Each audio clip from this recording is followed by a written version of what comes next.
Now then YouTube, I did tell you in my last MR2 video that the next time you'll see the car will be at Cadwell Park. But I'm breaking that promise because some parts have arrived a little bit early. I've got some exciting news. I'm certainly quite excited about it because I've actually got my first race sponsor. Now if you've watched my video about how much it costs to go racing, you'll know it was quite a lot. And I did last year. I built the car and got everything all myself without trying to get any handouts. But this time, this year, now we've got a bit of clout behind us. We've got some people that want to help us. They want to invest in my little racing career, let's say. I don't know, it sounds a bit weird to say that, but I think that's what we're going to have to say. And it's not a small name either. It's you might have heard of these guys, Torque GT. Well, they don't just import cars, they do parts as well. So it's Torque GT's parts department who have a partnership with Dixcel. You'll know Dixcel, right? I've mentioned Dixcel enough times. And they're sponsoring us with discs and pads for the MR2 this season. How good is that?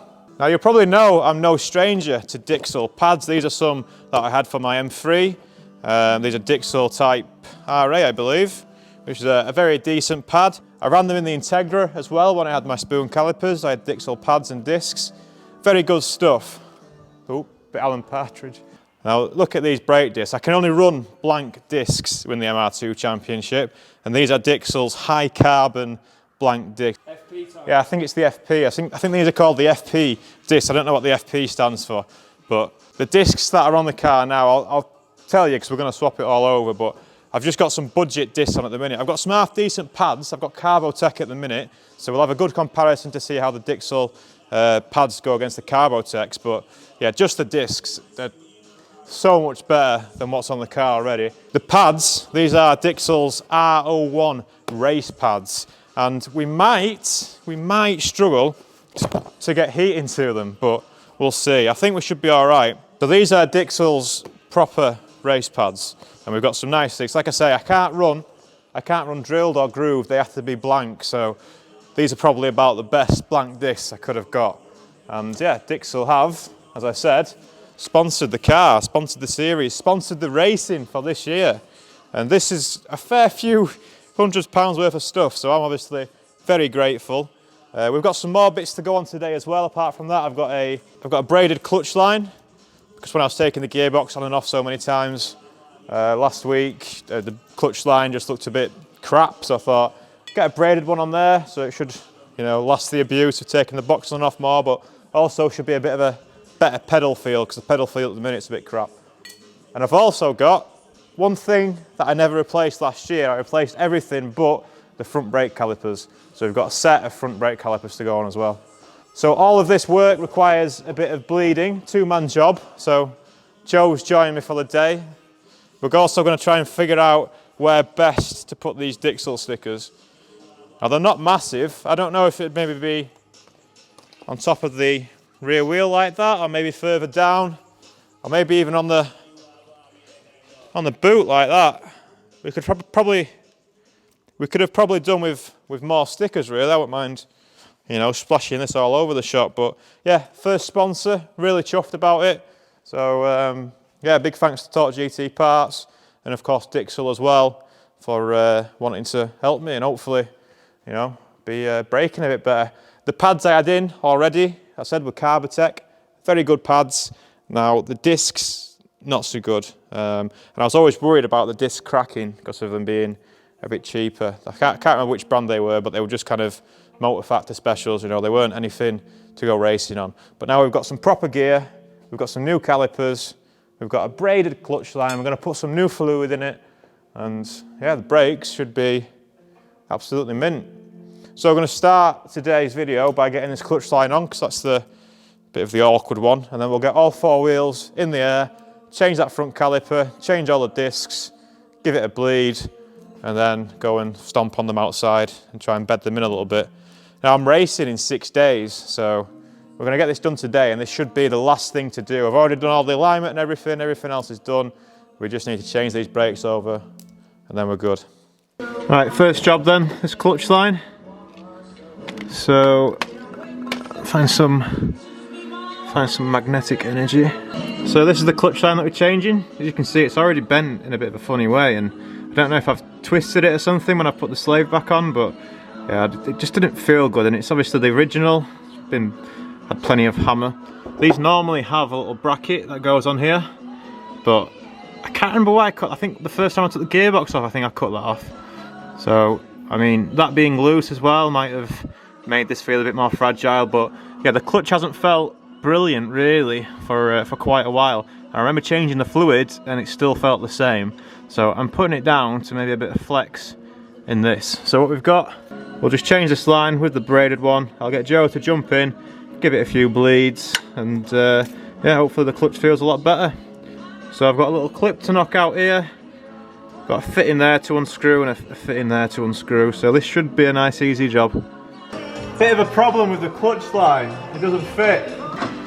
No, so one side does thread, but it's the wrong side, it's not the clip end. So I'm getting fucking clutch fluid everywhere. So this clutch line is near fucking good. Very a productive 20 minutes then. Yeah, very productive. What, for clutch line? We didn't do it. No, we didn't take them. Do you want to measure them? Whilst he's been doing clutch, I've been taking rear brakes off. I've got the discs and calipers off. I've got the old pads here. What we'll do? Yeah, I'm vlogging. We'll have a look at the old pads and we'll measure them with a vernier gauge, see what these have done in one season's racing. There's still a lot of meat on them. So, new pads, Dixcel advanced brake technology. Yeah, still vlogging. These America-made pads, they've worn real nice. Yeah. Yeah, we've got good pads, them Carbotex. This is a Dixcel video, of course. You can't get sponsored by both. We've got 13.3 left on the original ones, and these ones obviously a fair bit chunkier. 15.3 on new ones, so we'll have to have a look what they're like after a few races, see how they're wearing, see how many sets of pads you need to milk them for. Well, yeah, I mean, I only did 3 races last year though, don't 3? forget. Yeah. I'm going to oh, right, okay. 8 this year, hopefully. Yeah, just removing one of the Carbotex, and as you can see, or maybe if we can get some exposure in the game, this one is absolutely knackered. So I'm just struggling a bit with the inside pad on the rear, and I thought, oh, I'll just check this one to see how this one fits, and then I noticed that it's clearly had a real bad time at some point, which might explain why I was getting a bit of dive into the left on the brakes. If this come off the right hand side caliper, so if this wasn't working so effectively, it might explain it. I mean, the reason why I've bought new front calipers is it's the only thing I've never changed, and I've always had this issue with the car diving a bit to the left on the brakes.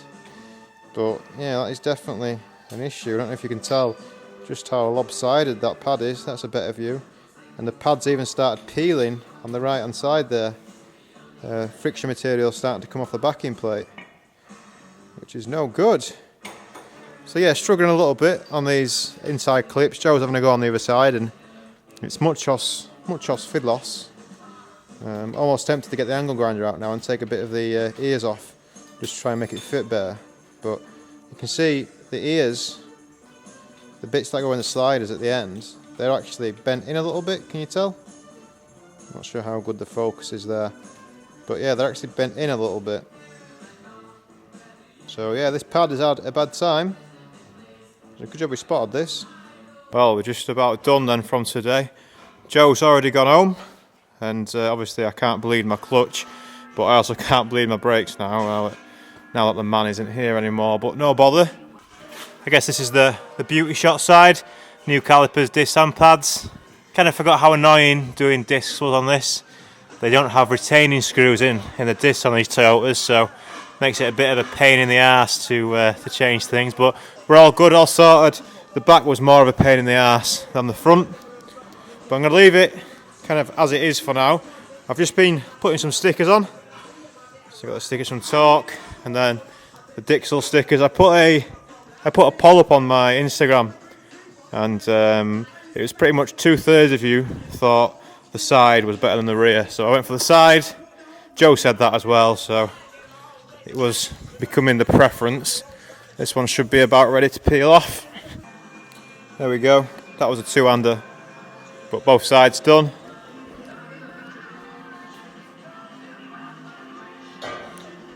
Like the colour, nice contrast. I thought it was red, but then when I peeled it back, it's more of a fluorescent kind of colour, bit of an orange, naranja. Well, that just about wraps us up for today. There's not a lot else I can do on the car. We still need to wait for this. Hopefully, Hell will sort me out and get this replacement hose out. And yeah, if not, we'll have to race on the original clutch hose, which yeah, it still worked. It was just, I was looking to get rid of that spongy pedal that I get sometimes. The brakes are all on, new front calipers are on, and yeah, I think the problem was more than likely this pad. So I replaced the front calipers because if I stamped on the brakes hard, it would pull to the left a little bit. So if the rear right brake was, not working as effectively as what it could have been, if this was wedged in, which it looked like it was, maybe stuck in the carrier or something, it would have had the same effect.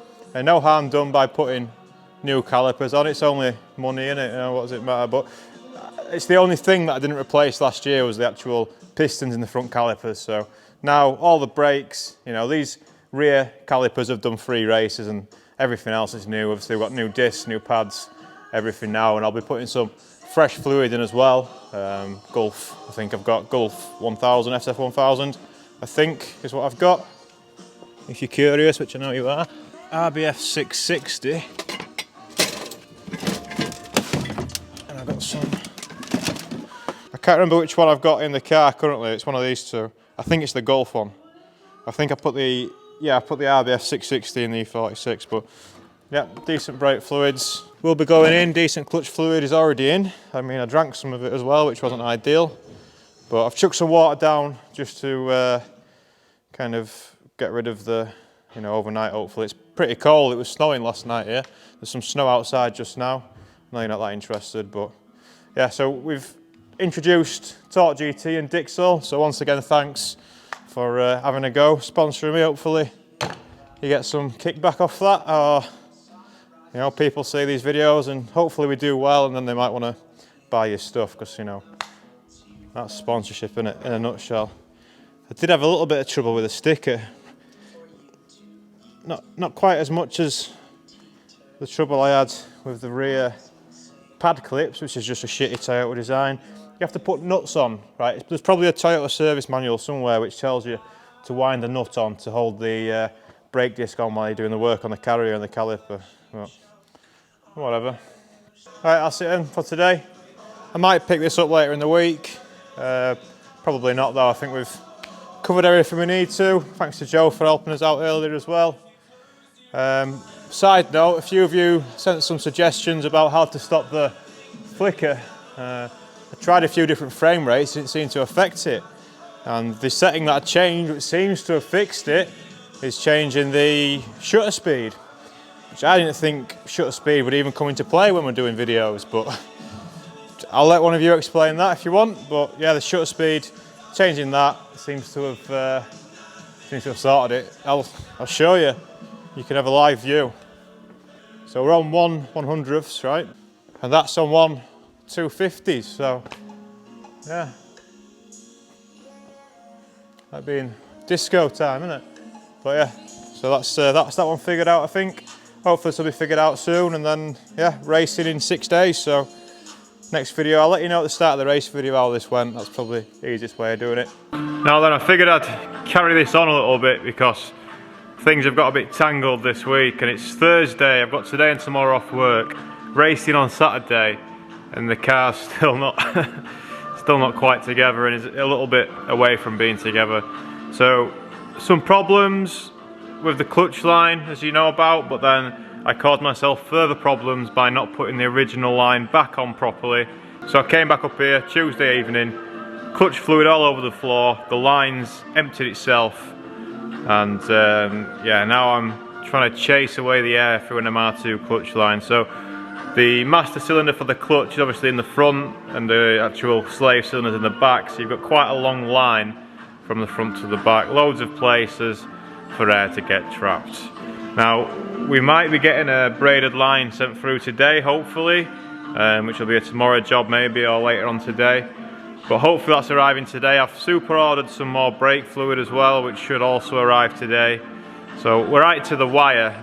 And another problem, my 5 Series air suspension's acting up again.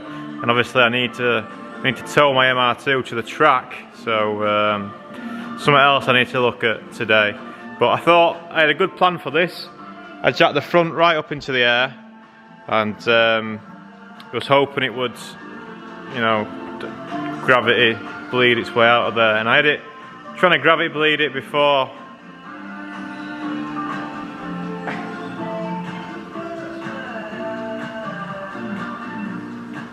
Just noticed something very strange. There's some kind of like dust patterns around where my stickers are on the front of the E46, very strange. Sorry, that's either near or there. So yeah, I've got problems with the 5 Series I need to investigate, and also we've got absolutely no clutch on here, and the brakes haven't been bled either. But Joe's took the day off work as well to try and help us, so he's on his way up. We've got all day. Hopefully then parts arrive and I'll nip home and get them, and hopefully by the end of today it'll just be done, and then tomorrow can just be a, I don't know, checking the alignment or something like that. But figured I'd carry on going, because, you know, getting a bit close to the actual race day now, 2 days away, and the car, as it stands now, doesn't even have a clutch, so it's slightly less than ideal. Just to give you an idea on what's actually happening. So, remember, we're racing in 2 days, and I have absolutely no clutch pressure. And the problem is that my lines ran dry, and now, you know, I've put fluid in and tried to get it through, and yeah, having a hard time. What would be ideal now would be to have something that either went on the slave cylinder and sucked fluid through, or something that, you know, pushed it back up, which I know a lot of garages have these days. We did have one of them up here, but it was shite, to be honest. It didn't work very well at all. Sucking, that was a vacuum one. But if that's still around somewhere, it might be worth trying and seeing if I can get that to work. But at the minute, because I'm on my own, I don't have any fancy tools, I'm just trying to gravity bleed what I can through the system. So there's loads of different unions, like the hard line kind of comes out of the master cylinder, then it goes into a fitting there, and then there's another fitting underneath before it gets to the slave, and like the flex line on this side. So there's quite a few different areas where you can try and let some fluid out, and I'm getting fluid everywhere. No problem, but there's definitely some trapped air, which is the problem. And that's why when we hit the clutch pedal, it just goes straight down to the floor. Well, this is turning out to be quite challenging. We've got the oh, it's flickering. So this is turning out to be quite challenging. Luckily Joe's come up to help, and we found a little bit of information on the internet which spoke about pumping the pedal kind of quite a lot of times, like 30 times or something, and then going around the system from start to the back and just cracking off the fittings. Is that the word? Brake fittings, Joe? Yeah. Brake pipe fittings, yeah. And we've just about got a bit of a pedal. You know, the brake pipe stuff, yeah. I unsuccessfully tried to bodge on the Gunson Easy Bleeder to try and push the fluid through. I wasn't happy. These aren't screw top, both the brake and the clutch. They're just like these push fit things. So yeah, so still no clutch pedal as of yet, but we're a little while in now, and we've got a bit of a clutch pedal, so better than nought.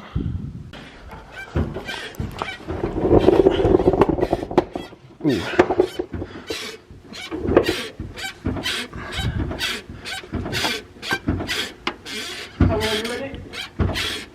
Yeah, we're getting some good movement on it now, Max. Yeah, man, it feels like clutch. It's almost, yeah, almost like a clutch again. It's fucking out of my arm now, can tell you that. Yeah, let's go down then, and I'll fucking... Yeah, go on then, crack one off. I'll crack one off. Is it coming back on its own now and everything? Yeah, it's just doing the whole lot, mate. Fucking hell. Let's just keep bleeding it a couple of times then. Hold on, I'm going to switch to my leg. Alright, ooh, must be good. Must have some pressure on it now, lad, if you put in your leg. Well, yeah, Yeah. On your leg, you're getting in the car. Why are you so tall? I can't fucking reach. Yeah, man. Right. So, hang on, let's just go down and then do it. Down. Do it the old school way now, yeah? Yeah. And down. Yeah. Ooh, a big fucking air bubble there, lad. Right, back up. Yeah. And down. Yeah.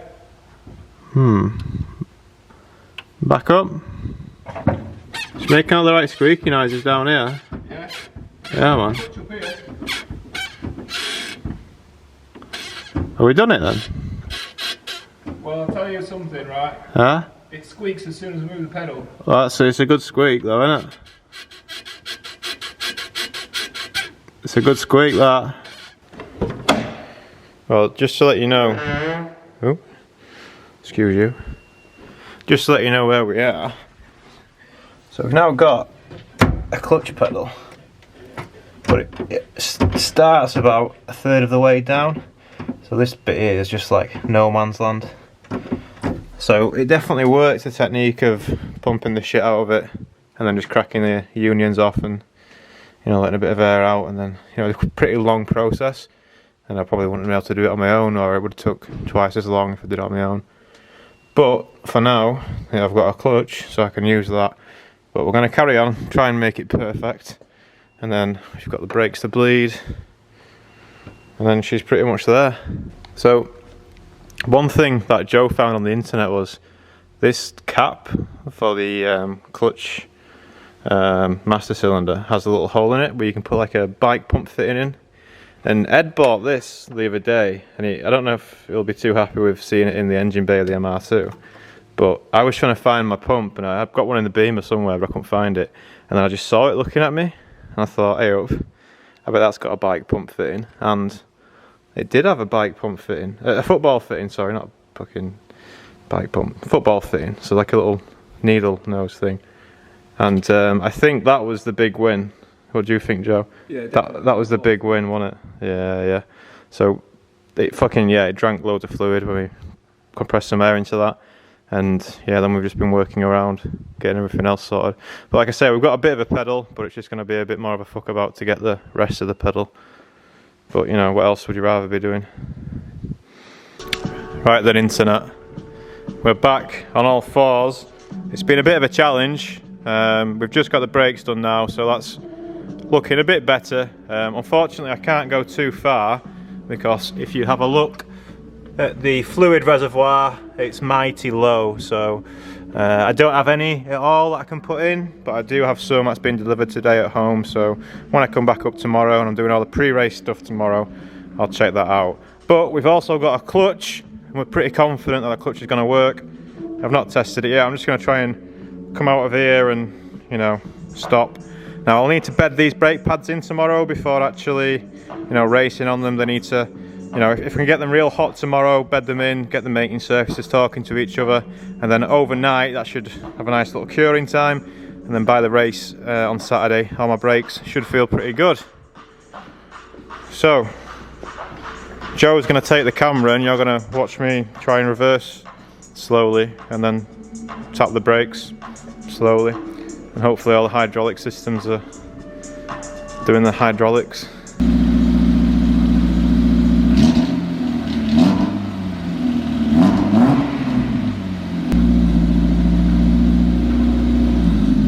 Well, that's successful.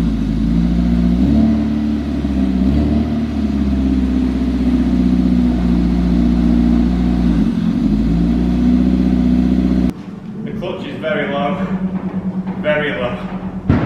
So we might need to do some more.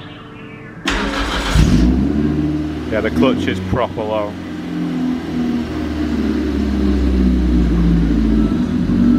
Yeah. Yeah, so the clutch is so low that it's working fine, but it's really snapping on, so it's not good. But we know we've got a clutch and we can change gear, so that's a good thing, right? Well, we've just done some more bleeding on the clutch. We've got a bit more air out, but I don't know if we're going to get the clutch back to how it wants to be. What's the verdict? Yeah, much better. Is it actually much better? Yeah, it's like halfway up now instead of being way on the floor. Oh, that's better then, isn't it? Yeah. I'll give it a go, yeah.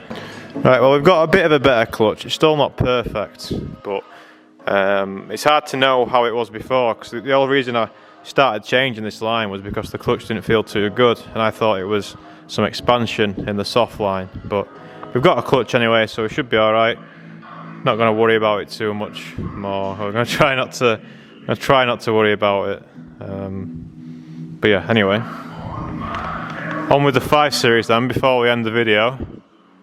So I've just whipped the cover off for the air suspension, sprayed some soapy water on the lines, and it doesn't look like it's leaking. It looks like it might just be my imagination. Yeah, the 5 Series looks alright, so it must all be in my head. Just sometimes when I get in it, the compressor comes on, so I'm not sure. It does it like once every 4 days or something, let's say, which makes you think that something's leaking. But it's not leaking where I thought it was. It might be leaking somewhere else. I've sprayed some water around, I can't see any leaks. But yeah, fuck it, at least it's not gonna, well, hopefully it won't blow up on the motorway and then we lose all pressure, but yeah. Right, we're almost finished now. This is almost at the end of the video. Right, well, I think it's definitely time that we ended this video, so thanks for watching.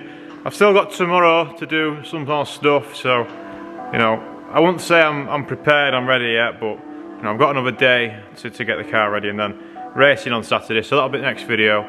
So yeah, thanks to Joe for helping us out today. I don't think I'd have got this far without him. We've got a bit of a clutch and the brakes are on and stuff. I've still not really tested my gearbox. I have driven the car out a little bit and it was alright, but could do with going for a little run tomorrow and, you know, getting those brakes bedded in, letting them cool down overnight obviously, and yeah, I think we'll be alright. Yeah, I don't think I'll have time for an haircut, but obviously that's pending as well. We'll try and get this car finished first and then do the rest after that.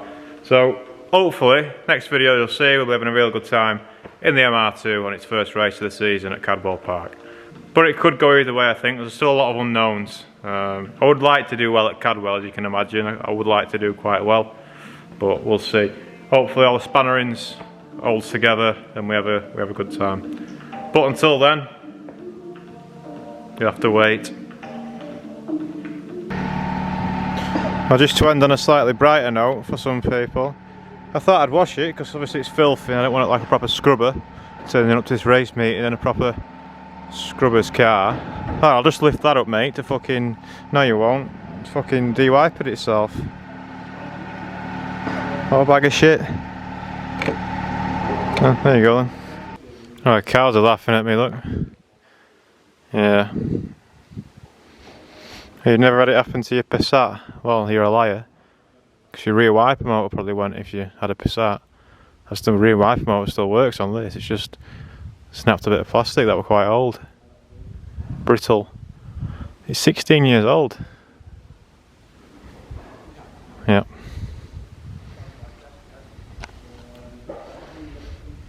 You just keep scratching your ear. Now then YouTube, something. I'd every day. How else are you going to start a video? You need to be like pretending to do something on the MR2 because I can be like, Joe's here to help me. Just like pretend, I don't know. Pretend to find where the fucking clutch line is and make sure it's about an inch long. Yeah, do that. Where actually is the clutch line? It's right at the front, mate. I'm going to have to get underneath, yeah. Now then YouTube.